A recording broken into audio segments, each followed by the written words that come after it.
Good evening. I'm Robert Erble, the Director of Operations for the Manitoba Institute for Policy Research. It's my pleasure to welcome many of you once again to Pizza, Policy, and a Pint. Policy, Pizza, and a Pint is a series part of the ongoing collaboration between the Winnipeg Free Press Cafe and the Manitoba Institute for Policy Research. The series runs January to June and September to November, and each session features experts, practitioners, and academics who will share their insights and discuss with you a major issue facing Manitoba or Canada. Today's episode is Canada's capacity to intervene. Where, why, and how much? Our moderator this evening is Paul Simon, the editor of the Winnipeg Free Press, and our panelists this evening are Colonel Bradley Baker and Dr. James Ferguson. Each of our panelists will open with a brief presentation, then it's over to Paul and you for a lively discussion. Hope you enjoy.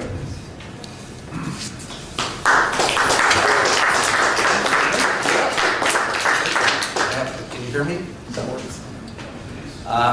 Thanks, Rob. It's a pleasure to be here. I'm going to keep my comments, my initial comments, at a fairly general level surrounding the issue, as you know, of Canada's capacity to intervene, and focusing around two elements of that capacity. First of all, the political capacity, or the political will to intervene, which has emerged, I would suggest to you, as a major issue, particularly in the wake of Afghanistan and previous missions. And second, the military capacity to intervene.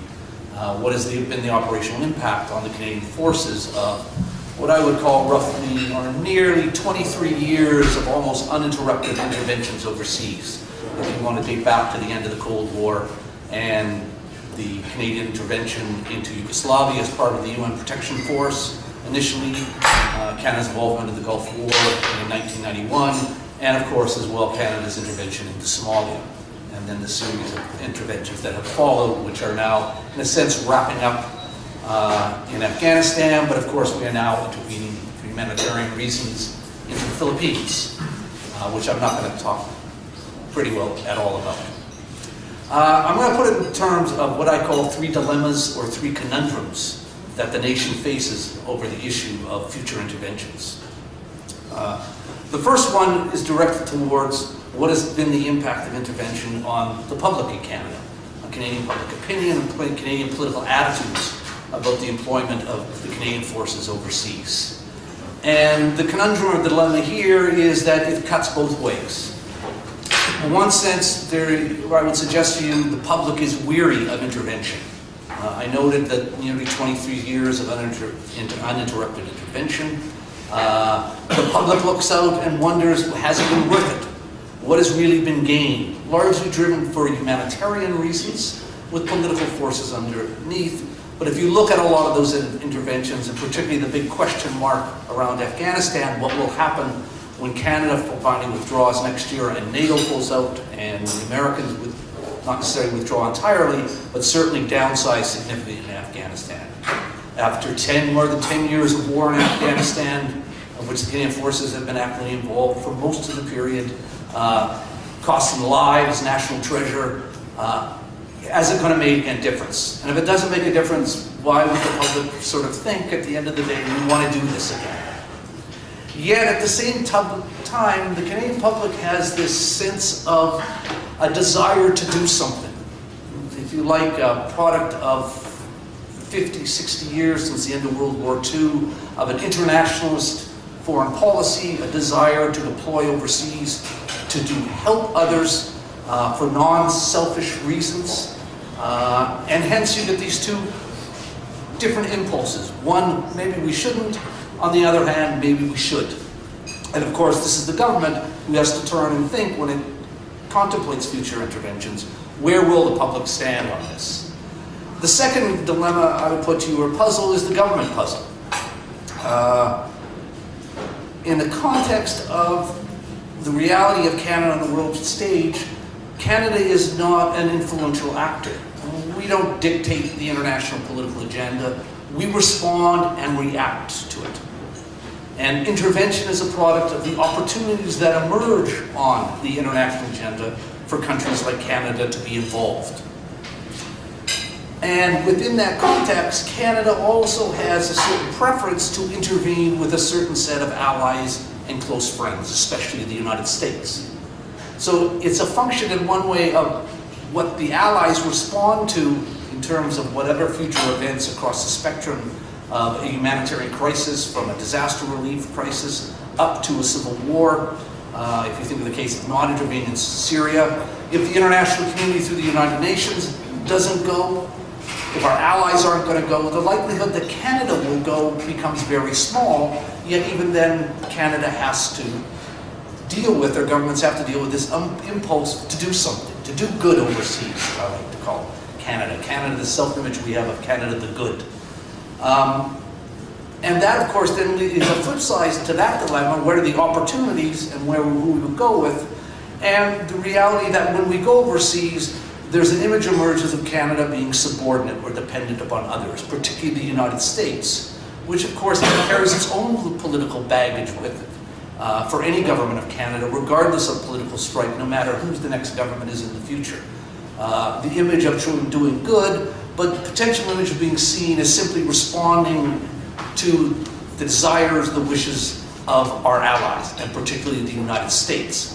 And that, of course, has domestic political problems as well. So that's the second aspect of the Canadian dilemma, in my view, when you think about intervention. The third is the military side of this equation.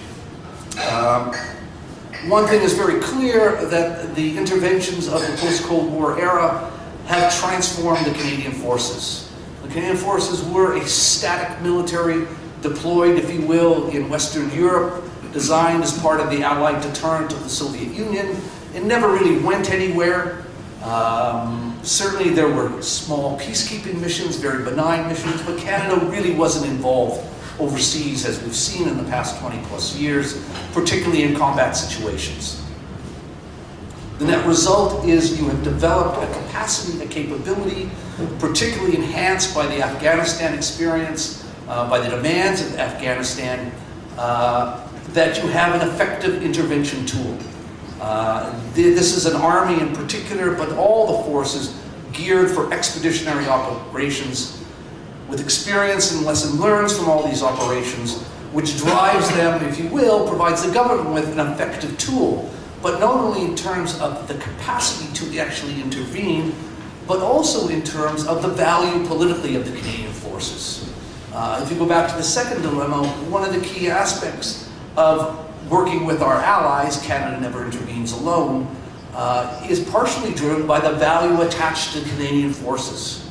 The Americans, our allies, like to have us along, and that's a very positive thing. So you have this drive in terms of our allies themselves who wish the Canadian forces to come, which in turn governments then see in the political value that comes. And many people will argue or suggest to you that one thing that happened as a result of Afghanistan is our stock in NATO rose dramatically, and our influence in NATO, and arguably our influence in Washington rose dramatically. So as a political side, as a product of the military capacity and the experiences and lessons learned of a very effective armed force to do these missions overseas, but never alone. The downside, of course, is the Canadian forces have been deployed, as I said, almost uninterrupted for nearly 23 years. It has, of course, had made wear and tear on the forces.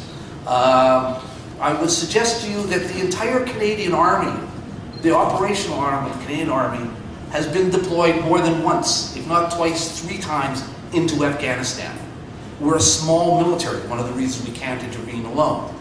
But that creates, of course, strain on the forces, creates questions of morale, desire for an operational pause. So you have the forces dilemma with the capacity, in some senses, the desire to intervene, because in many ways for the armed forces, there's not much to do at home in Canada.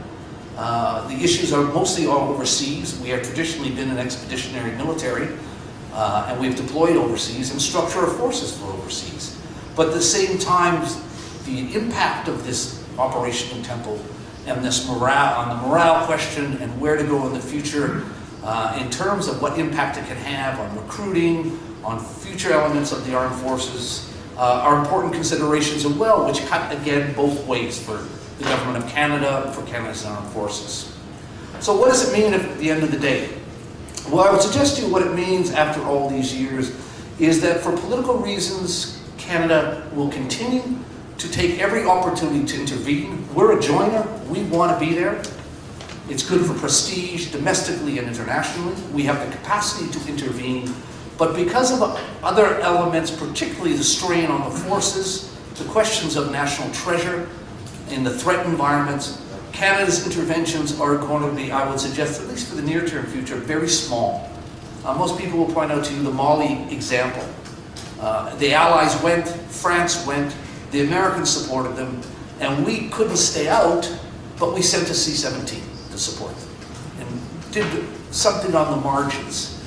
Not that it's unimportant, it is significant, I would suggest to you, but you're going to, I think, see smaller and smaller commitments, whether it's in terms of command, support, logistics, and a tendency, I think, for those reasons, the governments or future governments, at least for the near term, depending upon what the opportunities are, of course, because that's the wild card we can't predict, a government likely to be somewhat reluctant to commit to levels into active combat situations that we've seen over the past 20 years. Thanks very much.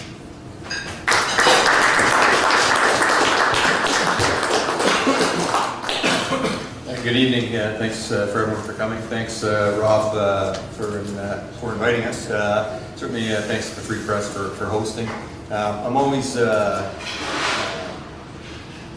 actually intimidated a little bit coming to speak with Jim. It's not the first time I've heard Jim speak. I've had the pleasure a number of times, and when he gets on the roll, you just want to take up your pen, start jotting notes, and say, yeah, I want to comment on that, I want to add to that, I want to add some context to that. So I'll try to stay a little bit on script because I think that's important, and you certainly didn't hear me come here tonight to hear me ask questions of Jim, but give you an opportunity to sort of hear a different perspective that maybe you don't get the opportunity to hear very often, and as well to ask some probing questions.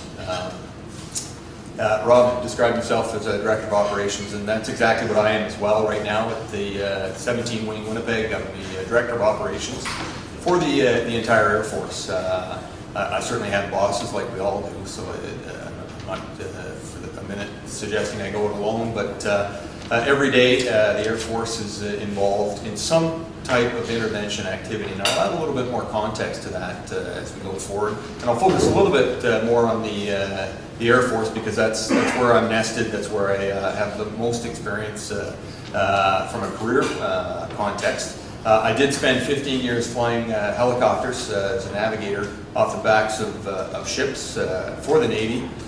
So I have a pretty good appreciation for the maritime side, and can add a little bit of extra additional context as well as to Canada's role in that regard in terms of our capacity to intervene, but also more specifically, as I said, the capacity of the Air Force to intervene.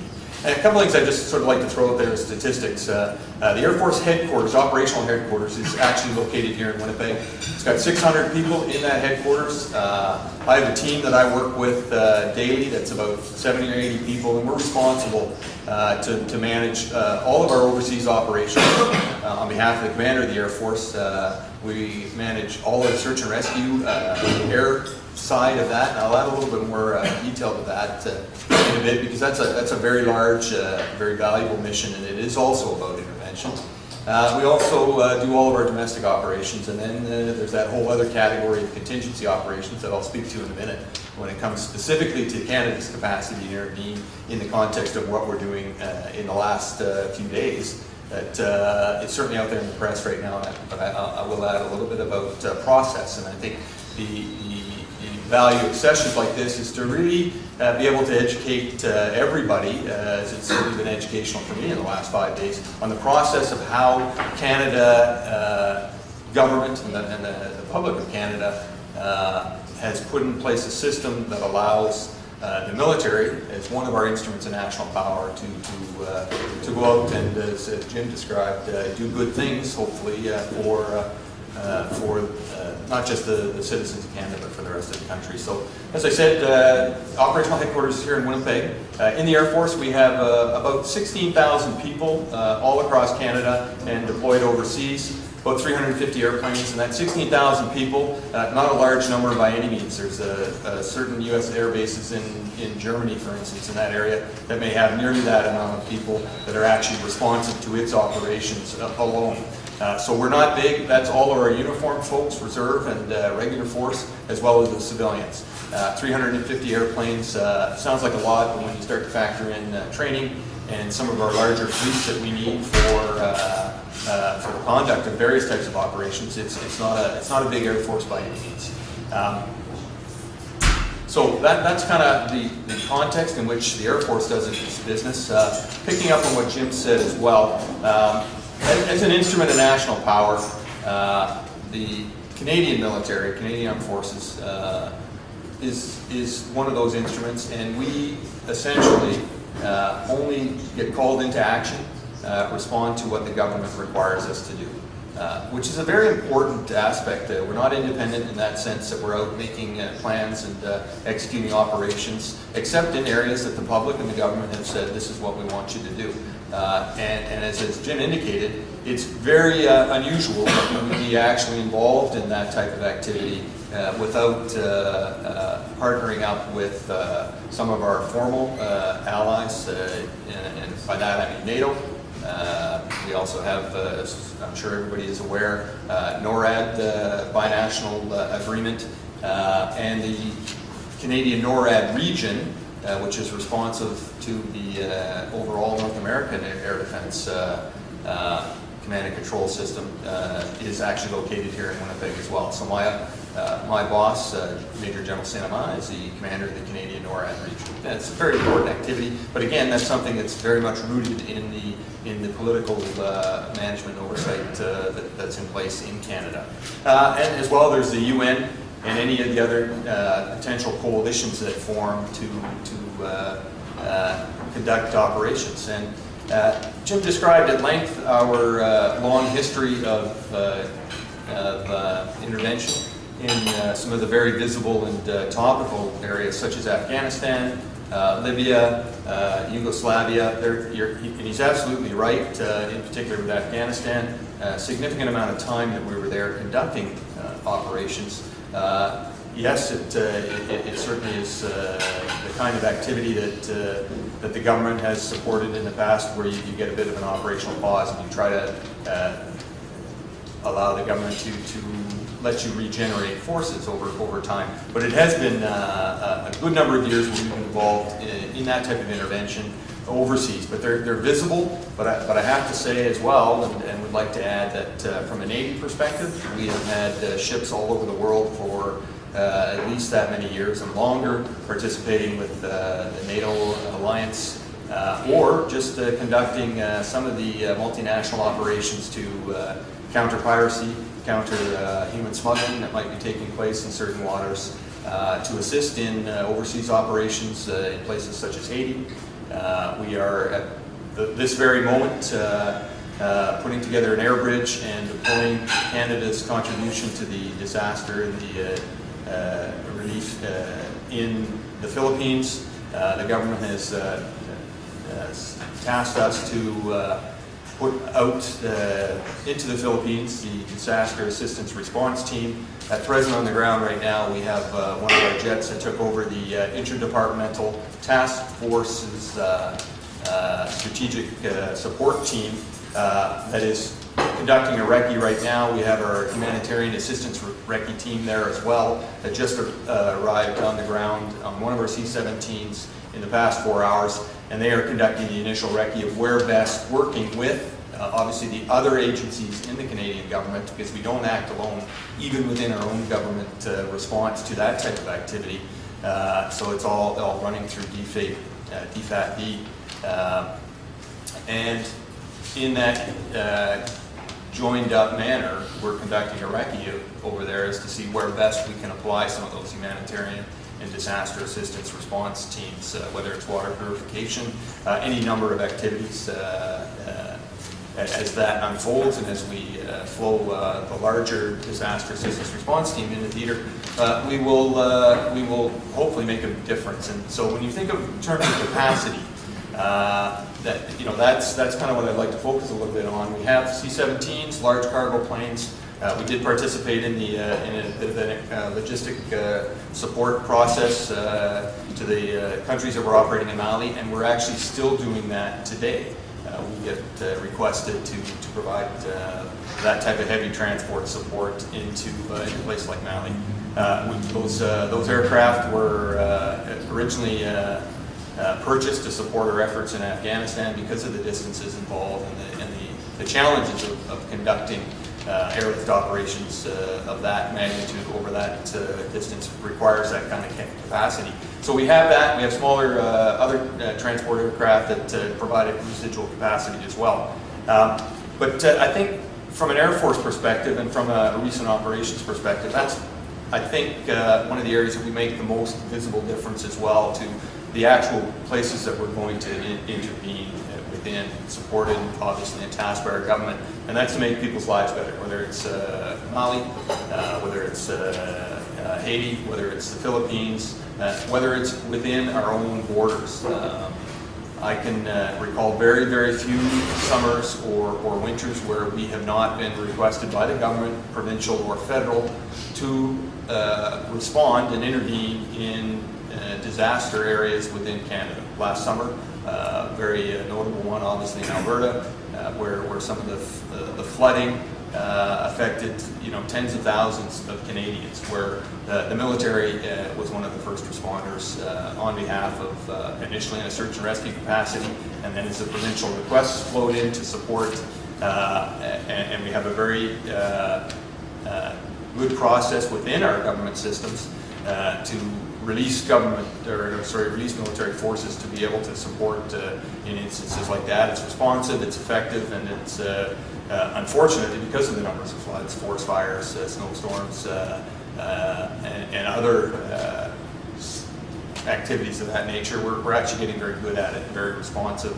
We have a flexible capacity, I think, as well, particularly within the Air Force context. So the other thing, I guess, before I conclude, is one of the other areas that we intervene quite regularly is in search and rescue in the country. And I'm not trying to hijack the agenda here and describe what we do as a military for good, but I think it's important that we talk about the other things other than just kinetic activities, where we've got fast jets that everybody likes to watch at air shows, actually conducting operations as well, or soldiers on the ground doing very valuable, dangerous things. But even within our own country, we have aircraft of about 4 different types, 7 or 8 different bases that are on anywhere from 30 minutes alert to 2 hours alert, depending upon the time of day and the emerging situation, to respond to life-threatening situations daily. 1,400 events a year where we have aircraft respond to search and rescue activities in Canada. And if you think of the coasts, it's easy and working obviously and partnering with the Coast Guard in that capacity, but that's a government activity that has been directed to the Department of National Defence to execute. And it's not well known, but it is one of our consumers of resources and energy and time, and it's important, and it's something we get a lot of satisfaction out of as well.